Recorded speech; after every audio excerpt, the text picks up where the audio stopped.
Assalamu alaikum. Bismillahirrahmanirrahim. The government has extended a warm welcome to the visiting delegation. কোনটি শুদ্ধ? He is a lecturer in English. কোন বাক্যটি শুদ্ধ? Mr. Jamil is not on the committee. He is not at home today. He is not at home today. নিচের কোন বাক্যটি শুদ্ধ?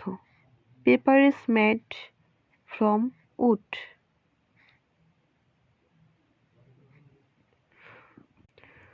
যখন দেখি কোনো কিছু তৈরি হচ্ছে বাট সেটা বোঝা যাচ্ছে না কোথা থেকে তৈরি হচ্ছে, কিন্তু তখন আমরা সেক্ষেত্রে ম্যাড ইউজ করব।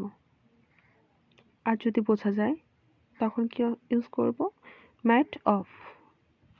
When is preposition that is used when more than two people are involved. Have you ever been to Dhaka?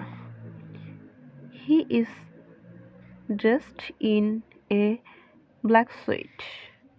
A daring man catches at a straw. Passengers are not allowed to use cell phones on airplanes.